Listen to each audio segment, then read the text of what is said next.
কয় বরফের কাছে যেমন গেলে তোমার বিনা ইচ্ছায় গায়ের মধ্যে ঠান্ডা লাগিয়া যায়, আগুনের কাছে গেলে যেমন তোমার বিনা ইচ্ছায় গায়ের মধ্যে গরম লাগিয়া যায়, যদি আতরের দোকানের কাছে যাও বিনা ইচ্ছায় আতরের ঘ্রাণ তোমার নাকে লাগিয়া যায়, ঠিক একজন আল্লাহওয়ালা পীর বুজুর্গের কাছে যদি যাইতে পারো তোমার দিলের মধ্যে আল্লাহর মারিফাতের ঘ্রাণ লাগিয়া যাইবে। সাহাবায়ে কেরাম আল্লাহর রাসূলের দরবার থেকে হানজালা রাদিয়াল্লাহু তাআলা আনহা দৌড়ায় আর ডাক দিয়ে বলে, ও সাহাবায়ে কেরাম, আমি হানজালা মুনাফিক হয়ে গেছি। আল্লাহর রাসূলের প্রিয় সাহাবী আমিরুল মুমিনিন হযরত ওমর ডাক দিয়ে কয়, হে হানজালা, কেন বলো তুমি মুনাফিক হয়ে গেছো? আর বলে, আমি যখন আল্লাহর রাসূলের দরবারে থাকি এই দুনিয়ায় আমার কাছে ভালো লাগে না, আমার কাছে আমার সংসার ভালো লাগে না, আমার বিবি ভালো লাগে না, আমার ঘর আমার বাড়ি ভালো লাগে না, মনে হয় আমার জান্নাত আমার জান্নাম আমি চোখে দেখতে আসি। যখন আল্লাহর রাসূলের দরবার থেকে ফিরি তখন দুনিয়ার মুহাব্বত আমার অন্তরে ঢুকিয়া যায়।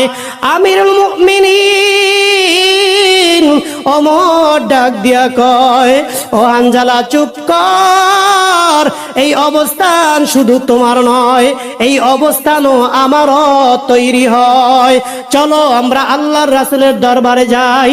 দুইজন আল্লাহর রাসূলের দরবারে হাজির, ডাক দিয়া কয়, এ হানজালা, এ ওমর, কেন আমার দরবারে আসছো? সাহাবায়ে কেরাম ডাক দিয়া কয়, ইয়া রাসূলুল্লাহ, ইয়া হাবিবাল্লাহ, যখন আপনার দরবারে আসি দুনিয়ার মুহাব্বত আমাদের অন্তরে থাকে না, জান্নাত জাহান্নাম আমরা দেখতে পাই। ইয়া রাসূলুল্লাহ, ইয়া হাবিবাল্লাহ, যখন আপনার দরবার সারি আমরা দুনিয়ার কাজের মধ্যে লাগিয়া যাই, নবী গো আখিরাতের কথা ভুলিয়া যাই। আল্লাহর রাসূল ডাক দেয়া কয়, সাহাবায়ে কেরাম, আমার দরবারে থাকিয়া যেই অবস্থান তোমাদের মধ্যে থাকে এই অবস্থান যদি বাইরে গেল থাকতো তোমাদের পায়ের নিচে ফেরেশতারা ফর বিছায়া দিত। জোরে কোন সুবহানাল্লাহ। সোহবতে সালে তোরা সালে কুনাদ, সোহবতে তালে তোরা তালে কুনাদ, এক জমানা সোহবতে বাউলিয়া দে তোরা সদা সালে তোআতে বেরিয়া।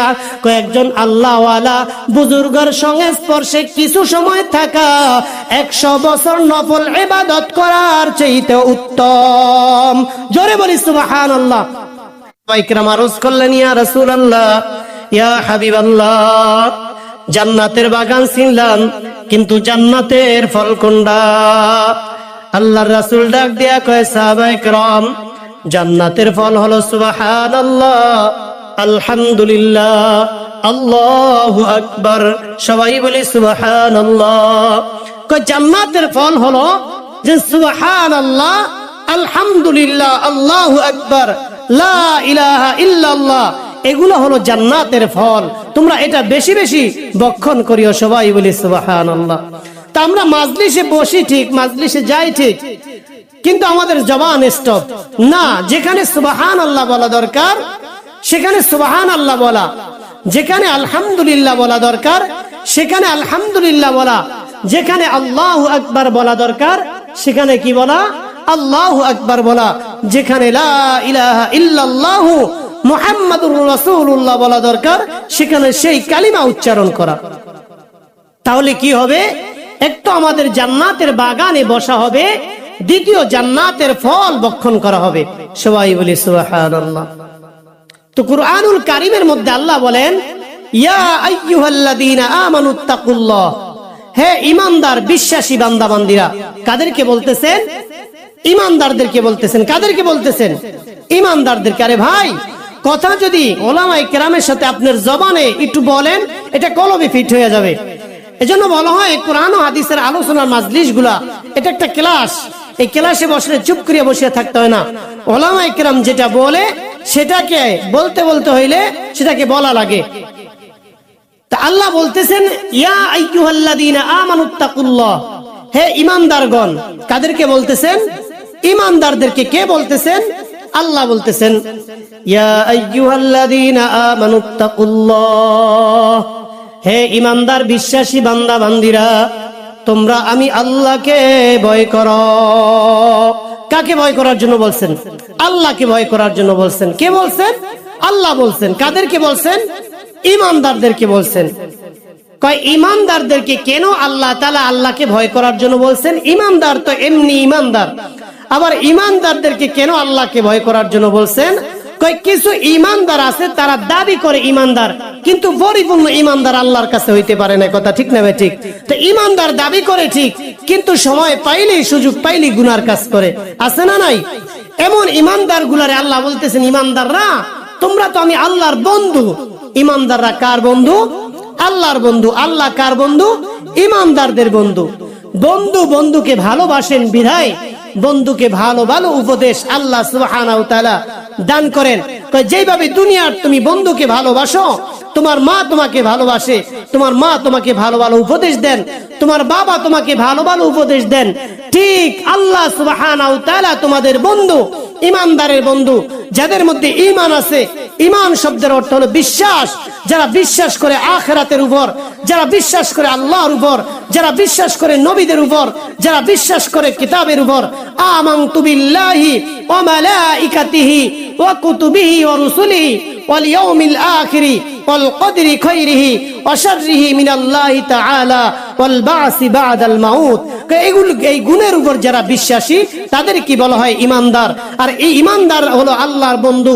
আল্লাহর বন্ধু যেহেতু ঈমানদার, আর এই ঈমানদারের ভালো চান বন্ধু, ভালো চান বিদায় এই বন্ধুকে ভালো ভালো সবক, ভালো ভালো উপদেশ আল্লাহ সুবহানাহু ওয়া তাআলা দান করেন। যেমন মা সন্তানকে ভালো ভালো উপদেশ দেন, বাবা সন্তানকে ভালো ভালো উপদেশ দেন, বন্ধু বন্ধুকে ভালো ভালো উপদেশ দেন, ঠিক তদ্রূপ আল্লাহ বলতেছেন, ঈমানদাররা তোমরা আমি আল্লাহর বন্ধু, আর আমি আল্লাহর বন্ধু হওয়ার কারণে আমি আল্লাহ তোমাদেরকে ভালো ভালো উপদেশ দিতে চাই। তোমরা কি করো? আমানুত্তাকুল্লাহ, আমি আল্লাহকে ভয় করো। ফাকুনু মা'আস সাদিকিন, এবং সাদিকিন সলিহিন আল্লাহওয়ালা মানুষের সঙ্গী হও।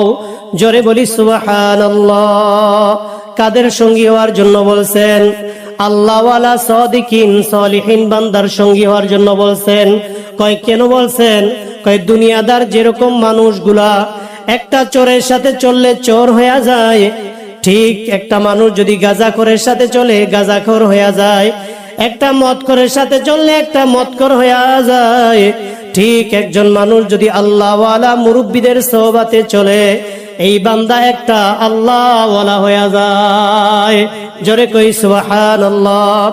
এই যে দুনিয়ার মধ্যে দেখেন এত ঝামেলা, এত গুনার কারণ। ভালো ভালো মানুষগুলো একসময় দেখছি যারা জীবনে একটা সিগারেট মুখে দিত না, একটা মিথ্যা কথাও বলতো না, কিন্তু এই মানুষগুলো এখন নেশাখোর। কেন? কয় সোহবাতের কারণে। কিসের কারণে? এই জন্য বলে সৎ স্বর্গে স্বর্গবাস, অসৎ স্বর্গে সর্বনাশ। মানুষ যদি ভালো মানুষকে বন্ধু বানায়, এই মানুষটা ভালো হবে নিশ্চিত। আবার ভালো মানুষটা যদি খারাপ মানুষের বন্ধু বানায়, তো এই মানুষটা খারাপ হবে নিশ্চিত। কথা ঠিক না ঠিক? এর ইতিহাস আছে না নাই? কত মানুষ আছে। এই জন্য আমাদের সোহবাত রাখতে হবে আল্লাহ ওয়ালা পীর বুজুর্গানে দিন, যাদের সাথে আল্লাহ তাআলার সম্পর্ক আছে, এমন ব্যক্তিদের সাথে আমাদের সম্পর্ক রাখা। তো আমরা এমন ব্যক্তিদেরকে নির্বাচন করতেও ভুল করি। কথা ঠিক না ঠিক? আমি আমার নির্বাচন করব আমার দিমাগ দ্বারা, কোরআন এবং হাদিস দ্বারা। আমি আমার হুসুকে কোন দলের পিছনে পড়ি আমি কাউকে বন্ধু বানাইব না। কথা ঠিক না ঠিক? যেইভাবে বন্ধু আপনি আমি বাজারে যাই, তৈল ক্রয় করার জন্য আমি রিসার্চ করি, তৈলটা 1 নম্বর না 2 নম্বর নাকের গোড়ায় লাগাই। চাউল ক্রয় করবো আমি চিন্তা করি চাউলটা 1 নম্বর না 2 নম্বর, চাবাইয়া দেখি। মাছ ক্রয় করব, আপনি আমি মাছ ক্রয় করার সময় মাছের গায়ে টিপ দিয়ে দেখি মাছটা ভালো না পচা। প্রত্যেকটা জিনিস দুনিয়াতে ক্রয় করার জন্য আপনি আমি হিসাব নিকাশ মিলাই, ভালো মন্দ রিসার্চ করি। আপনি আমি একজন বন্ধু বানাইবো, আল্লাহ ওয়ালার সোহবাতে থাকবো, একজনকে শায়েখ মানবো, আমির মানবো। আমার ব্যক্তিকে তো আমার রিসার্চ করা দরকার। কথা ঠিক না ঠিক? যদি ব্যক্তি আল্লাহ ওয়ালা হয়, কোরআন ও হাদিস সম্মত হয়, ব্যক্তির অনুসরণ করব। ব্যক্তি যদি কোরআন হাদিস সম্মত না হয় ব্যক্তির অনুসরণ করব না। বর্তমানে আমরা কিছু অন্ধভক্ত হয়ে গেছি, কথা ঠিক না ঠিক? এমন ব্যক্তির পীর মানি যেই পীরের নামাজ নাই, রোজা নাই, হজ নাই, জাকাত নাই, এবং কি শুধু তাই নয়, ঠিক মতন গোসলও নাই, কথা ঠিক না ঠিক? আবার কয় কি, কয় বাবার কাছে মাল আছে, কি আছে? মাল আছে।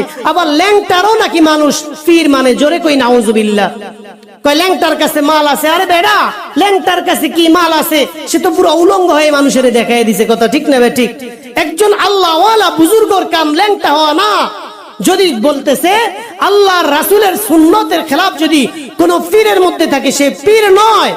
একজন মানুষ যদি নদীর মধ্যে দিয়ে হাঁটিয়া যায়, আকাশের উপর দিয়ে চলিয়া যায়, আর যদি আগুনের মধ্যে দিয়ে হাঁটিয়া যায়, যদি রাসূলের সুন্নতের খেলাফ কাজ করে, কোরআনের খেলাফ কাজ করে, এই ব্যক্তি আল্লাহ ওয়ালা না, কথা ঠিক না ঠিক? আকাশ দিয়া উল্লি যদি আউলিয়া হওয়া যাইতো, তাহলে পাখি পশুগুলো এগুলা বড় আউলিয়া হয়ে যাইতো, কথা ঠিক না ঠিক? কমুক ফিসা বড় কেরামত। কয় কি, কয় শীতের দিন পর্যন্ত খাতা গায়ে দেয় না। শীতের দিন খাতা গায়ে না দেওয়া এটা কি পীরের কেরামত? শীতের দিন যদি খাতা গায়ে না দিলে পীরের বড় কেরামত হইতো, তো গরু ছাগল গুলো তো শীতের দিন খাতা গায়ে দেয় না, কথা ঠিক না ঠিক? এগুলো বড় পীর হয়ে যেত না? এই জন্যই তো হাকিমুল উম্মাত মুজাদ্দিদ মিল্লাত আশরাফ আলী থানভী রাহমাতুল্লাহ আলাইহি বলেন যে বাবা, এমন একটা সময় আসবে যে মানুষের মধ্যে ইনসাফ থাকবে না, মানুষের মধ্যে দিমাগ থাকবে না, মানুষের মধ্যে বিবেক বুদ্ধি বলতে কিছু জিনিস থাকবে না। যা মনে চায় তাকে অনুসরণ করবে, যেদিক মন চায় সেদিকে যাইবে। এই ইতিহাস লিখতে যা মুসলমানদের হাসির মধ্যে এক কিতাবের মধ্যে ইতিহাস বর্ণনা করেন যে তিনি একজন তার মুরিদ ছিলেন, সারক্ষেত্রে বলছেন যে তুমি আমার সাথে সফরে যাবা এমন দেশে, যেই দেশে যাবা আমি যা কমু তুমি অনুসরণ করবা, অনুকরণ করবা। ওই পর্যন্ত কোরআন হাদিস সম্মত যতক্ষণ বলি, যখন দেখবা কোরআন হাদিসের বাহিরে বলবো আর অনুসরণ অনুকরণ আমাকে করবা না।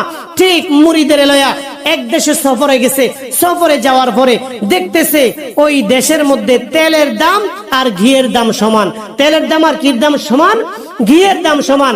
এখন মুরিদ চিন্তা করছে এইটা তো আর কোরআন হাদিস সম্মত কোনো কথা না, যেহেতু তেলের দাম ঘিয়ের দাম সমান, এখানে আমি তেল খাবো কেন, ঘি দিয়েই খাই। কি দিয়া খাই?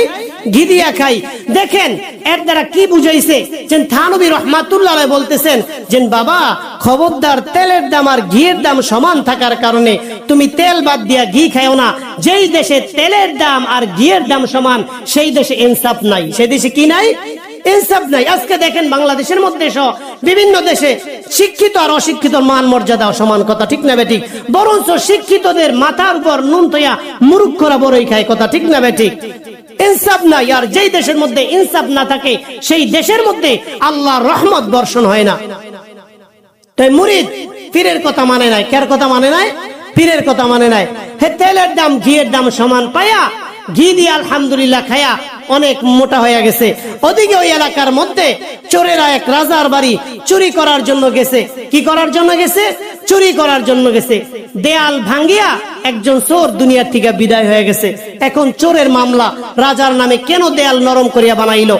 দেখেন ইনসাফ কাকে বলে? ওই দেশে ইনসাফ নাই। এটাই বুঝাইতে চাইছে যে যেই দেশে শিক্ষিতর মান আর অশিক্ষিতর মান সমান, সেই দেশে ইনসাফ থাকে না। যেই দেশে তেলের মান আর ঘিয়ের দাম সমান, সেই দেশে কি থাকে না? ইনসাফ থাকে না। তো চোরাই রাজার নামে মামলা করছে। রাজা সাহেব, কেন আপনি ওয়াল নরম করিয়া বানাইলেন? আমাদের চোর ভাই চুরি করতে যায় আপনার ওয়ালের তলে পড়িয়া আমার চোর ভাই মারা গেছে। রাজা বলতে আছে এই দোষ তো আমার না, দোষ হইল রাজমিস্ত্রির। কার? ডাকো রাজমিস্ত্রি রে। ডাকা হইল রাজমিস্ত্রি, তুমি কেন নরম করিয়া ওয়াল বানাইছ? নরম করিয়া ওয়াল বানানোর কারণে এই ঈদ ফরিয়া চোর দুনিয়ার থেকে বিদায় হয়ে গেছে। যেই মামলা এখন আমি খাইতে আছি, অতএব আমি মামলা খাইতে পারবো না। যদি মামলা করতে চাও এই রাজমিস্ত্রির নামে করো। কার নামে করতে? রাজমিস্ত্রি। রাজমিস্ত্রি ডাক দিয়ে কয় মহামান্য আদালত, দোষ আমার নয়, এই দোষ তো আমার না। আমি পানি বেশি দেই নাই। আমি যখন আমার হেল্পারেরে যখন বালি সিমেন্ট মিলাইতে বলছি, সে পানি বেশি ঢালিয়া দিছে। অতএব আমি তো ইট গাড়ছি, যেহেতু আমার পানির মধ্যে মশলার মধ্যে পানি বেশি হয়েছে, দোষ আমার না, দোষ হলে হেল্পারের। যদি অ্যারেস্ট করতে চান তো হেল্পারেরে করেন। ছাড়ো তাকে মঞ্জুর দিয়ে দিছে, তারে খালাস দিয়ে দিছে। হেল্পারকে ডাকা হইলে এদিকে আসো, তুমি কেন পানি বেশি দিছো বালি সিমেন্টের মধ্যে? ডাক দিয়া কয় মহামান্য আদালত, এই দোষ আমার না। আমি যখন পানি মিলাইবো তাকে দেখতেছি একটা ঘোড়া লাফাইতে লাফাইতে আমার দিকে আসতে আছে। আমি ঘোড়া দেখিয়া ঘোড়ার দিকে তাকানোর কারণে আমার সিমেন্ট এবং বালির মধ্যে পানি বেশি পড়িয়া গেছে আমার অজান্তে, এই দোষ আমার না। মহামান্য আদালত ডাক দেয়া কয় তোমার খালাস ডাকো ঘোড়াওয়ালারে। ঘোড়াওয়ালারে ডাকছে, ঘোড়াওয়ালা কেন বিল্ডিং তৈরি করতে আছে, এখানে তোমার ঘোড়া নিয়ে আসছ? ঘোড়াওয়ালা ডাক দেয়া কয় মহামান্য আদালত এই দোষ আমার নয়। একজন ঝুমকা পরাওয়ালা, স্বর্ণের অলংকার পরাওয়ালা মহিলা এই রাস্তা দিয়া যাইতেছিল, তার ঝুমঝুম আওয়াজ শুনিয়া আমার ঘোড়া লাফ দিছে, এই দোষ আমার না। যদি অ্যারেস্ট করতে হয় তাই তাহারে করেন। মহামান্য আদালত ডাক দিয়ে বলে তোমার খালাস ডাক দাও, কে স্বর্ণ অলংকার পরিয়ে কি জায়গায় আসছে, তাকে অ্যারেস্ট করা হইল। মহিলা ডাক দিয়ে বলতেছে মহামান্য আদালত এই দোষ আমার নয়, স্বর্ণকার আমার স্বর্ণের মধ্যে আমার অলংকারের মধ্যে ঝুনঝুনি লাগাইয়া দিছে, অতএব যদি আমারে ফাঁসি দিতে হয় তাহলে আগে স্বর্ণকারকে ডাকেন। স্বর্ণকারকে ডাকা হইল, মহিলারে খালাস করিয়া দিল। স্বর্ণকার কেন তুমি ঝুনঝুনি লাগাই দিছ? স্বর্ণকারের এখন উত্তর নাই, কি নাই উত্তর নাই। স্বর্ণকার কারে দেখাই দিবে, আর উত্তর নাই। এখন ডাক দিয়ে বলতেছেন যে তাড়াতাড়ি ফাঁসির রশি গুছ করো, এই স্বর্ণকারের ফাঁসি হইবে। ও যদি এই অবস্থান তৈরি না করতো ওই চোর ওয়াল ভাঙ্গিয়া মারা যাইতো না। কথা ঠিক নেবে ঠিক। স্বর্ণকারের জবাব নাই, কিন্তু রশি আনা হইল, অমুক দিন অমুক সময় অমুক এলাকার মধ্যে ফাঁসি। এখন রশি আনিয়া দেখতেছে যে বিদেশ থেকে যেই রশি আনছে ফাঁসি দেওয়ার মতন লাখ লাখ টাকা খরচ করিয়া, এই রশির সাথে স্বর্ণকার হলো চিকনা মানুষ, তার গলার সাথে মিল খায় না। যখনই রশি টান দিবে গলার থেকে ছুটিয়া যায়। এখন জল্লাদ ডাক দিয়ে কয় যে মহামান্য আদালত এত টাকা খরচ করিয়া রশি আনলাম, যদি রশি দিয়া ফাঁসি দিতেই না পারি তা আমাদের সব ব্যর্থা। ডাক দিয়া কয় এলাকার মধ্যে বিশ্রাও, কার ঘাড় মোটা আছে, রশির সাথে কে মেলবে তারে ধরে নিয়ে আসো। তালাশ করতে করতে করতে করতে ওই পীর সাহেবের খাদে মেরে পাইছে। ওই যে তেলের দাম আর ঘিয়ের দাম সমান পায়া সমানে ঘি খায়া জম্মের ফোলা ফলছে, ঘেড়ি এখন মোড়া হয়ে গেছে। ডাক দিয়া কয় মহামান্য আদালত বাচ্চা লোক পায়া গেছি। কয় কে? অমুক পীর সাহেবের একজন মুরিদ আছে যে ঘি আর তেলের দাম সমান পায়া জম্মের খাওয়া খাইছে, এখন তারের সাথে আর রশির খাপের সাথে মিলিয়ে গেছে, তাকেই ফাঁসি দেওয়া হোক। নিয়ে আসো তাকে। তাকে নিয়ে আনা হইল যে তুমি কেন ঘি খাইলার বেশি করিয়া, তেলের দাম ঘিয়ের দাম বেশি থাকার কারণে তুমি বেশি খাইছো, এই জন্য তোমার গেটি মোড়া হয়ে গেছে, তোমাকে আজকে ফাঁসি দেওয়া হইবে। এখন আর তো তার কোনো জবাব নাই। খাদেম ডাক দিয়া বলতেছেন তুমি আমাকে যেহেতু ফাঁসি দেবা, দুনিয়ার থেকে বিদায় করবা, তার আগে আমার পীর সাহেবের সাথে একটু দেখা করতে দাও। তো পীর সাহেবের সাথে দেখা করলেন। এখন বলতেছেন হুজুর আমার অবস্থা তো খারাপ। আল্লাহর ওলি ডাক দিয়ে বলেছেন বাবা তোরে আমি নিষেধ করছিলাম না, যেই দেশে তেলের দাম আর ঘিয়ের দাম সমান সেই দেশের মধ্যে ইনসাফ নাই, কোথার ফাঁসি কোথায় চলে আসছে। কথা ঠিক না বেশি? কে মারা যাইবে আর কে মারা যাইতেছে, অতএব তুই কেন ঘি খাইলি? কয় হুজুর যেহেতু ভুল করিয়া বানাইছি, এখন আপনি আমারে বাঁচান। আল্লাহর ওলি ডাক দিয়া কয় তোর মরণ কোন সময়, ফাঁসি কোন সময়? অমুক দিন অমুক সময়। আল্লাহর ওলি ডাক দিয়া কয় তোরে যখন ফাঁসির রশিতে ঝুলাইবে খবরদার তুই কোনো কথা কবি না, তুই শুধু এতটুকুই বলবি আমারে তাড়াতাড়ি মরণ দাও, আমারে তাড়াতাড়ি মরণ দাও। আমি ওখানে হাজির হয়ে যাইব, আমিও মরতে চাইব, তুইও মরতে চাবি, আমিও মরতে চাইব, দুইজনই মরার জন্য প্রস্তুত গ্রহণ করব। এখন সব কমপ্লিট, ওই পীর সাহেবের খাদেমের ফাঁসিতে ঝুলাইবে। এমন তো অবস্থায় পীর সাহেব ডাক দিয়ে বলতেছে না তারই ঝুলাইও না, আমারে ফাঁসি দাও। আবার খাদেম বলতেছে না আমার হুজুরের ঝুলাইও না, আমারে ফাঁসি দাও। এখন বাদশা দেখে আশ্চর্য হয়ে গেলেন, কিরে মানুষ মরণ থেকে বাঁচার জন্য চেষ্টা করে আর এরা মরতে চায়, এত ইচ্ছা করিয়া মরতে চায় কেন? এর কারণ কি? তদারকি করো, তালাশ করো। দুইজনের একাত্র করলে হুজুর আপনি মরতে চান কেন? মানুষ তো মরণ থেকে বাঁচতে চায়, আর আপনারা ইচ্ছা করিয়া মরতে চান। আল্লাহর ওলি ডাক দিয়া কয় গত রাত্রে স্বপ্নে দেখছি আপনার এই রশির মধ্যে যে ঝুলিয়া মারা যাইবে তার ঠিকানা জান্নাত। জোরে কোন সুবহানাল্লাহ। কারণ কি? বিনা অপরাধে যদি কাউরে ফাঁসিতে ঝুলানো হয় সে কোথায় যাইবে? জান্নাতে যাবে। তার কথা কি মিথ্যা? যখন এই কথা বলছে বাদশা ডাক দিয়া কয় জল্লাদ থাম, জীবনে আকাম তো কম করি নাই, জীবনে মানুষের কম ঠগাই নাই, অতএব তাদের দরকার নাই, ফাঁসির রশি আমার গলার মধ্যে ঝুলাইয়া দে। হাকিকত সে तो दुनिया में खबर है दुनिया की नुमाइश पर नजर आए नमी गोयम के आज दुनिया जुदाबाश बाहर कारे के बाशी বা খোদাবাস। এজন্য দুনিয়ার হাকিকত সম্বন্ধে আমাদের চিন্তা করা। এজন্য বলা হয় যে সমাজের মধ্যে ইনসাফ প্রতিষ্ঠিত হবে যখন মানুষগুলা আল্লাহ ওয়ালা নেককার ফরেজগারকে ক্রয় করতে পারবে, তাদের সংস্পর্শে যায় নিজের জীবনটাকে পরিবর্তন করতে পারবে। কথা ঠিক না ঠিক? এজন্য আসেন আমরা কি করব, আল্লাহ ওয়ালা হক্কানি পীর বুজুর্গদের সোহবাতে যায় তাদের আদর্শে চলিয়া নিজের জীবনটাকে সুন্দর করার চেষ্টা করি। কারণ ভাইও আল্লাহ তাআলা নিজের নির্দেশ, ইয়া আইয়ুহাল্লাযীনা আমানুত্তাকুল্লাহ ওয়া কুনু মা'আস সাদিকিন, হে ঈমানদার বিশ্বাসী বান্দা বান্দীরা তোমরা আমি আল্লাহকে ভয় করো। ওয়া কুনু মা'আস সাদিকিন, সাদিকিন আল্লাহ ওয়ালাদের সঙ্গী হও।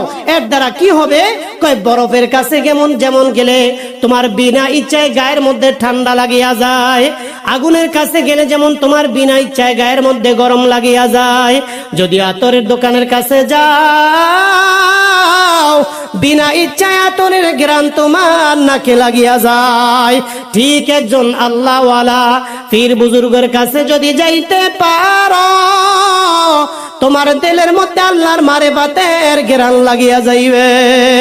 সাহাবায়ে কেরাম আল্লাহর রাসূলের দরবার থেকে হানজালা রাদিয়াল্লাহু তাআলা আনহা দৌড়ায় আর ডাক দিয়ে বলে, ও সাহাবায়ে কেরাম আমি হানজালা মুনাফিক হয়ে গেছি।